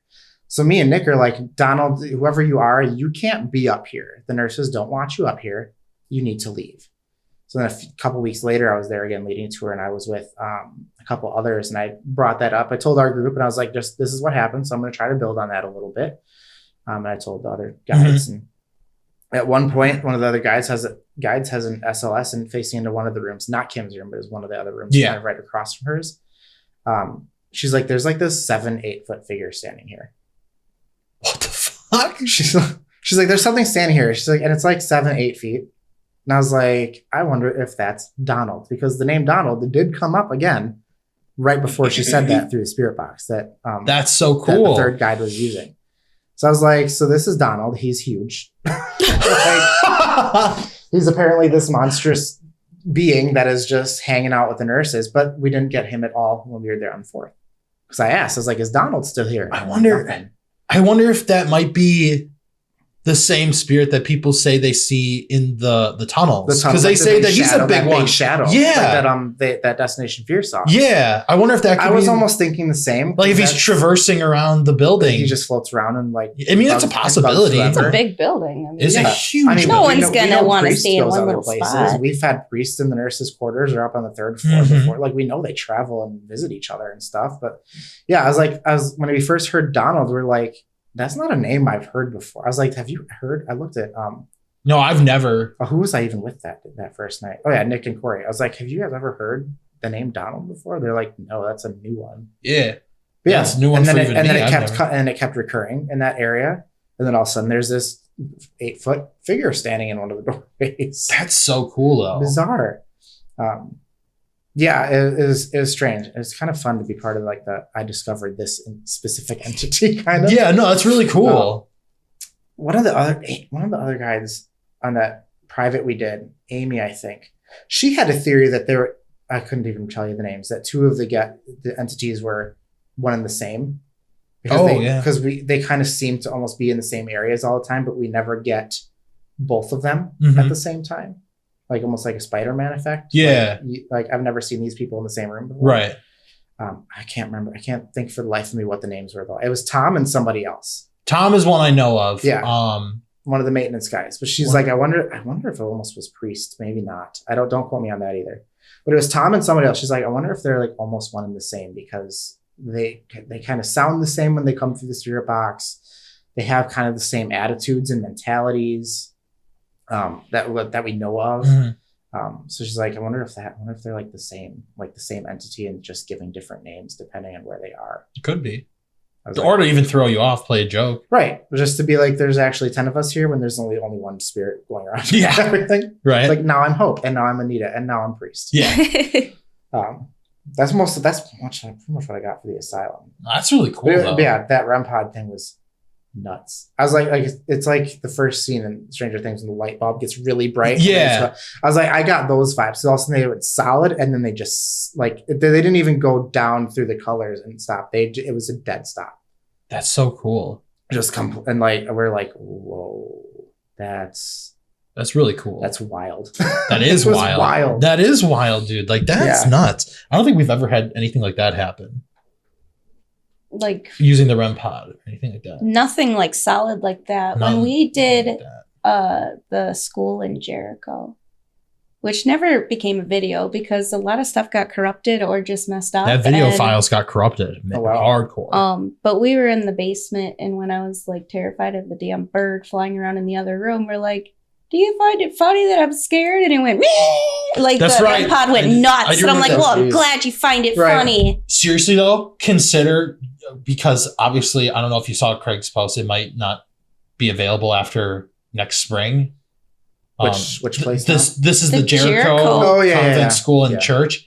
I recommend going there. We've had some cool stuff happen. Nice. In the basement of that school. We caught disembodied humming.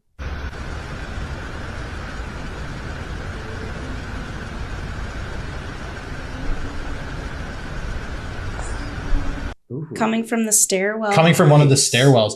And we went upstairs and we were talking with Zinger and Jimmy. And I was like, guys, you can't be humming. Like, I thought it was Zinger's like, when did you ever hear me hum? Yeah. We were just like, guys, you can't be humming. And Jimmy just goes, oh, I didn't think it was that loud. So that made me think that was them even more. And I was like, yeah, but you're contaminating audio when we're trying to do stuff downstairs. Right. And then he goes, I thought Zinger was humming. And he goes, in the time that you've known me, when have I ever hummed? Right. And that they were recording during that time too, and they're just quietly sitting in a chair. That was one of the pieces of footage that I was able to look at that wasn't corrupted. Yeah. Their camera never caught it. Ours did. And it was loud. It was loud in person. And we heard it. Wow. Yeah. And yeah, you it went, was just like, oh, like it was a lady hum. It was a female hum. And I was like, you gotta be kidding me. Like, what are you guys doing up here that you guys are It was so contaminating cool. audio? Right. But yeah, I hope I can hear. I've heard little hums and whistles at the Asylum before, but nothing that was like holy shit. Right. That's nuts. But just kind of like little whistles, little hums. First time I was there, we were upstairs and the light at one of the ends of the halls turned on. Don't know how that happens since that building doesn't have power to most of it. Wow. Kaylee and I were opening it up for one of the last tours of the season, and we went down the stairs to like open up the doors to the tunnels. Mm-hmm. And that reminds me of another experience. Immediately, as soon as we walked down the stairs, we both started having like weird anxiety, like panic attacks. But we were just like, we need to open it. So we just kept walking. And then all of a sudden you just see like through the door, you see a light flickering. The lights in the tunnels shouldn't be on. Right. They were all on. Oh, wow. And we went down and we were like, are you fucking kidding me? Like, how, right. Go figure. Like, who left the lights on? Well, you have that, and then you're also like, oh, go figure. Well, before there's even guests here, before we're even investigating. Yeah. So we're like walking through and we're quick doing our own little session. She grabbed one of her like pieces of gear, the Alice box. Mm-hmm. And we started asking questions like, did any of you guys turn the lights on? Was it somebody, can you give us a name of like who maybe like left the lights on here? And it came through and it just said like lights or something. Mm-hmm. And we were like, all right, cool. Like a piece of equipment with no microphone attached is giving us an answer or like that's relevant to like what the question we asked. So like, it's always like that little stuff that gets me excited. And then once we turned the lights off, it like said off. Oh, jeez. I was like, this is awesome. Right. And then like, we went back and I was like, that was cool. And then we were like, as soon as we got back upstairs, like that anxiety feeling like went away. And then when I went back down there, I never got it again. But I don't know if she did. I'll have to ask her, but it was. So I've never gotten feelings like that before in the place. I just never have. That's my signal to know when something's about to happen. Right. Is my anxiety starts to spike now. And now I've said this on the show a couple of times. People say, or they think that I'm an empath or something, but I don't know. Like, maybe my anxiety just spikes, but that doesn't mean anything to like, it just means like, oh, I know something's about to happen. They're just susceptible to different energy, really. Like I guess there's a difference between empath versus actual just being sensitive to it. Yeah. But you mentioned the doors, and that reminded me. So those doors we have to prop open with bricks. Yep. I think it was the same tour where a priest was swearing at me through Ashley. We had people down in the tunnels, and at some point we heard what sounded like maybe a bang or something from down that hall. So we're like, oh, that's weird. So I was like, who wants to come with me to see if we can figure out what that was? So one of the guests was like, oh, I'll go. So we all go over there. We go to there, and I kind of pushed the door open, let it shut against the brick. And I was like, you guys tell us down there if it sounds the same. They're like, that wasn't it. Nothing like that. So then I just pulled the door as pushed the brick, and they're like, that is the exact sound. It was the brick being pushed? Yeah. So we're like, so someone's trying to shut us in the tunnels. Oh no, that's a no. That's a bugaboo for me. Like, so we're gonna wrap this up soon. Go to the boiler and go back upstairs because we don't need to be getting shut into these tunnels. Yeah, that's a no go for me, man. As soon as they're like, that's it. I'm like, oh come. I'm like, it couldn't have just been the door hitting the wall. Like it had to be the brick being dragged across the floor trying to shut the door. So I didn't know that the strength of those doors at one point, and it was this just shows how, I don't know, amateurish I am or how chicken shit I am at some points, because someone was holding it back for you. So we're in the tunnels, and I'm like, all right, I'm gonna take your picture. If that 7 foot whatever tall spirit is here, I'm gonna take your picture. All right, 3, 2, 1, cheese. I'm like taking a bunch of pictures on my phone, and I didn't get anything. And then I was like, somebody said, oh, you probably it's because you didn't ask for permission.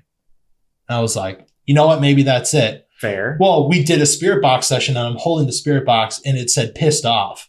And I was like, are you pissed off because I didn't ask to take your photo, and that's why you also weren't in my photos? And it said, yeah. Okay, of course. Like you had the stuck answer, like, yeah. And I'm like, oh, okay, cool. So I'm like, all right, whatever. We go on our merry way. We're going through. And it's time to lock up the door. So I was like, all right, someone go with me to help lock these doors because I hate being down in the basement by myself. And I go to push the door. Well, those doors are hard to move because of the hinges. And then once it gets to a certain point, it sucks. Stops. Yeah. It sucks itself to close. And I said, holy shit. Like I thought I've never. Something pulled it on you. I thought something pulled it on me. And I freaked out. I was like, what the fuck? Oh, man. And I was like, so I tested it again. I opened the door, and then it did it again. I was like, okay, neat. I'm just a freaking chicken shit. Right. Yeah. So yeah, I almost got shut in the tunnels with Ashley and a group of 15, 20 people. No, that would suck. No. That would have been real fun to figure out. Yeah, you want to hear my little... So this story is... If you ever ask, do you want to hear? I'm going to say yes. Okay. Fair enough. So this is one time I believe I was like, it's weird to say, but fully physically manipulated. Okay. So when my parents split, me, my mom, my sister went to live with my grandparents while my mom was house hunting. Standard, right? So my sister and I was in kindergarten, so she was 3. So we were young. We shared my uncle's old bedroom. There was one night I had a dream. I remember the dream very distinctly because it's such a dumb dream. So I was a little kid, and I thought, if you touched fire, you died, right? You just died automatically. So I had a dream that I touched a fire and I died immediately. And I was floating up to heaven. Oh, Right? okay. In my dream. Yeah. So it gets to a certain point in this dream, and I wake up. And I very distinctly remember falling from the ceiling onto my bed. Like just, Oh. right? Didn't think much. Didn't think much of it. Obviously, I didn't tell anybody because I was like, Who's gonna believe you? right. Even at that little, I'm like, I know people well enough to know they're not gonna Yeah. believe me, right? Cut to years later, I move at one point. My sister helps me, or my brother-in-law helps me, and I had a friend helping me as well. And we're like, well, let's go grab dinner, right? We're at dinner, chatting, start telling little ghost stories. So I start telling this one. I was like, I remember one time, when we were living at our grandparents' house, and I get halfway through the sentence, and my sister goes, when you fell from the ceiling? No fucking way. I was like, what? Bizarre. She's like, I remember seeing you fall from the ceiling. No fucking way. See, I'm like, I nearly shit my pants in Applebee's because I was like, and this time it wasn't because of the food. Not because of the food. But and it was so abrupt in the middle of my sentence the way she said it. She's like, when you fell from the ceiling? And it was just so casual too, the way she said it. How old is your sister at this point? Right now, she's 27. Yeah, she's 3.5 years younger than me. I'll be 31 next week. So she's like 27. Maybe 20. I don't know. She's younger. She's an age. So at that time, like I said, I was in kindergarten. So that was 98. So she would have only been a couple years old. So it's not something you normally that young you'd remember stuff like that unless it was like a very big thing. So cut to even a couple more years after that. This is actually very recent. Within the last year, I was at my mom's and we were chatting and stuff like that and kind of talking about the spirits at her house. She's like, since you kids moved out, I really haven't experienced much. I was like, great. So it followed me, right? But we're talking about that. And I was like, well, I think there's something at Grandpa and Grandma's old house. I was like, because I explained the story. Mm-hmm. She's like, your Uncle Mario had the same experience when he was younger. I was like, what? I was like, what? First, why am I just hearing about this? Knowing me, I want to hear stuff like that. And I was, and number two, what? She's like, well, yeah, he explained something very similar, that he was like lifted off his bed and dropped back onto his bed. They didn't think much of it because my uncle had like some mental health issues. Okay. So, and he was one of my uncles that was adopted. So he had a lot of self-soothing behavior, like hitting himself in the head and stuff like that you see in some of those kids. Right. They thought that he was just hitting his face on his pillow and his brain just told him that's what happened. But then, so I told my mom what happened to me and she's like, oh, that makes sense because Mario had like the same thing happened to your uncle. That's so weird. That's so insane. I was like, can you stop? That's insane. I haven't gotten a message back yet. So a classmate of mine, when my grandparents moved out of that house, his family moved in. So I sent him a message. I was like, I have the most bizarre question for you. It's like, basically, I had something really strange happen at the house when my grandparents owned it. I want to know if you've had any weird experiences there. Haven't gotten a message back yet because he was not one of my friends. So okay. I was like, but I was like, if he says that he had any kind of similar experience or any kind of paranormal experience at all, I'm gonna go burn that house down because I'm like, oh my God. Yeah, that was, I full 100% believe I was like physically lifted out of bed and dropped onto that bed. Well, yeah, especially if your mom can corroborate another time. Right. She's like, yeah, she's like, yeah, your uncle said the same thing when he was younger. I'm like, oh. Great. Like, thanks for telling me. And it's not like one of those things where like you're half asleep and you feel yourself fall and you wake up. Like you said, your sister. Yeah, your sister, your mom, and your uncle are all. Yeah. The fact that my sister so casually said, oh, when you fell from the ceiling? like Elle Woods and Legally Blonde, like it's hard. It was that same tone. You felt when you fell from the ceiling? Like yes. Yes, that's exactly what I mean. I was like, here, I thought I was crazy. Because like I said, I woke up from a dream. So I was like, maybe that was part of the dream, the falling part. Because I died from touching fire. Like, what the hell? It was so bizarre. But I mean, my aunt at that house has had a little experiences because her mom had died. So she had experience. She's like, I know my mom came to visit me once and sat on my bed and told me everything's going to be okay. My mom, her baby brother had passed when he was young. So she's like, I've had him come and like, be like, Sherry, whatever. And so like that house is not like, it's not like it's unusual for like visitors, I guess, but it's never been like haunting necessarily, more of just like, if you believe in guardian angel type of almost, that's how it's been explained kind of. But yeah, the fact that it was corroborated by 2 people, I'm like, it's not. I'm like, so I was either nearly abducted by aliens or or a ghost like actually lifted me off the bed and dropped me. Luckily back onto the bed and not the floor. Yeah, right. I mean, alien thing isn't too crazy in Wisconsin. Wisconsin's notorious. Oh, I've UFO. seen UFO too before. That was fun. God, I'm so fascinated with the idea of aliens, but I can never like get myself on board to say yes or no that I think they're out there. Like we can't be the only intelligent species. That's exactly what I say all the time. I was like, you are foolish if you can sit here and be like, yes, only us on planet Earth out of the ever expanding universe are the only living and intelligent species. Right. Like Are you kidding? We're probably not the only humans. No, exactly. Right. Don't get me wrong. Like I'm sure there are other living like organisms like out there, or like people kind of like us, far more advanced. Right. You have to be.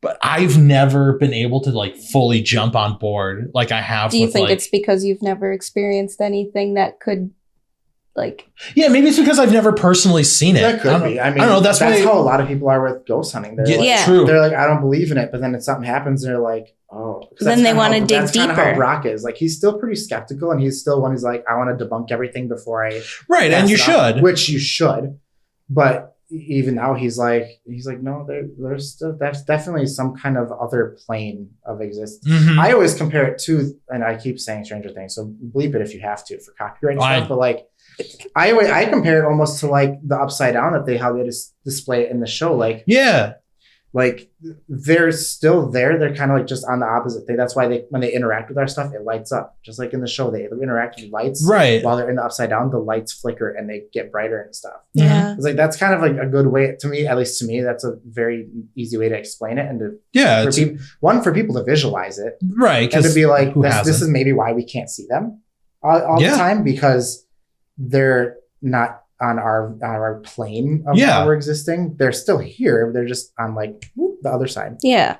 No, and that's an easy rationality to like give it away to explain it to somebody. Yeah. No, that's perfect. That's a perfect explanation. Yeah, I mean UFOs. I think I've seen one before, so I'm totally on board with it. Sheboygan County, I think, is notorious for having UFOs. Like I don't remember what town, but there's like an alien like themed bar. Dedicated. I believe that bar is closed. Is it closed? The owner passed away. Oh, that's sad. Because I tried to look up like a bunch of stuff for like haunted Wisconsin stuff for us, and I believe they had like a farewell party last year or 2 years ago because the owner passed away. That maybe I'm wrong, but I'm pretty sure that's what I read. But it's like some of the other guys Benson or that place in the Benny chat too, and they're like, whatever. "Oh no, it closed because the guy passed." I think, and they're like showcased on when Destination Fear went to the Sheboygan. I just watched it this morning. It's that restaurant or diner or whatever. That's where I saw it. Yeah.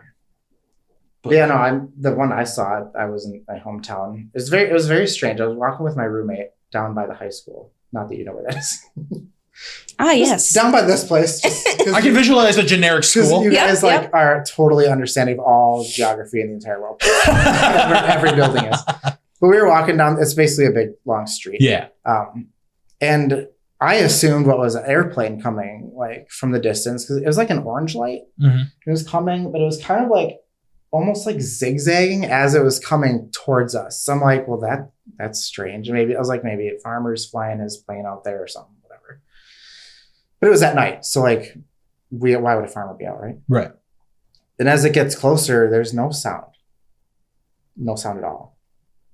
And as it gets a little closer, we see more lights, and it's whatever it was shaped like a boomerang.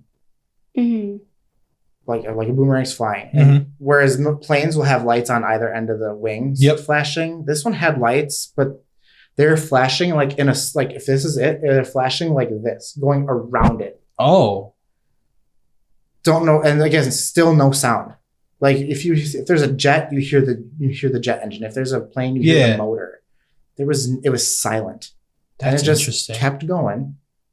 So bizarre. And I'm is it alien? Who hell knows, right? Right.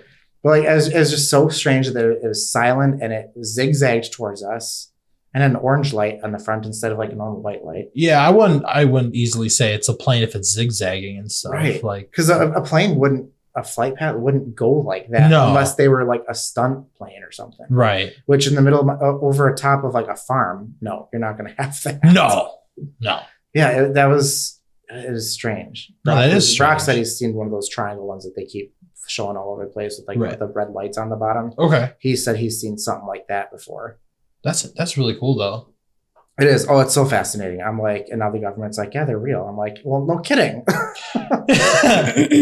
What was the post I saw? I was like, oh, only in America the government can tell you that the aliens are real and nobody reacts. It's like everyone knew. One, we already know, and like we're like ready for them to take us out. We're like, please beam me up. Let's go. Take me away from here. Right. Yeah. Yeah, no, it's fascinating. I mean, all the ghost stuff is fascinating, obviously. Right. Now that I have a second job, I have more money that I can actually buy things. More big boy toys. I have more big boy toys. Is there anything else that you want to tell us? I mean, I don't know. I think I've gone through all my little itty bitty stories that I've had. I really haven't had much other than little things at Glen Beulah. The one time I did a tour there. I mean, I haven't really had much else happen. I don't have as much opportunity to go and do stuff since it's usually just me. Right. It's just me.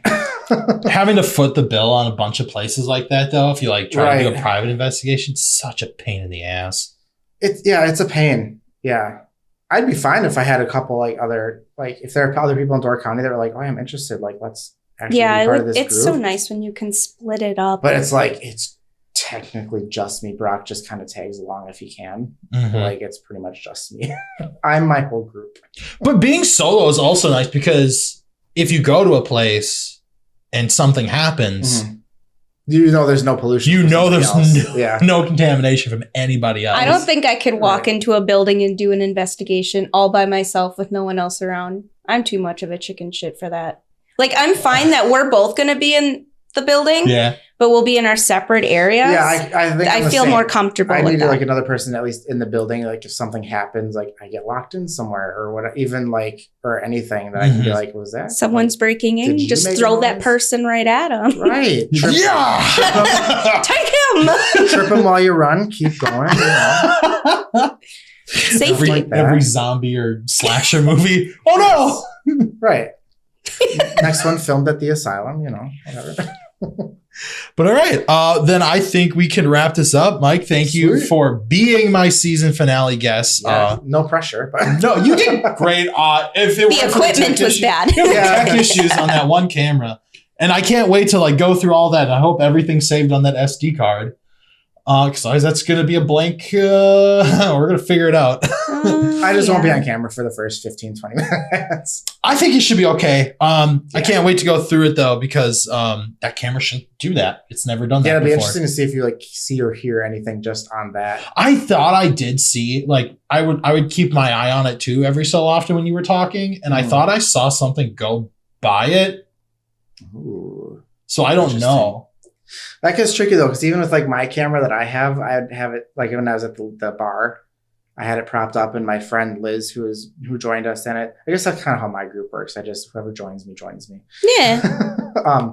She was sitting there kind of watching it as we were going. She's like, I keep seeing it moving, but I think that's just some of those screens when you stare at it for so long, your eyes just do that. Yeah. I was like, I think that was because I've reviewed some of it, and I was like, there's no movement, where she keeps saying there's movement. So I was like, I think that's just either just the display screen or just her eyes. Yeah, I don't know. It could have been something, but I thought I saw like something white go by at one point. So I don't know.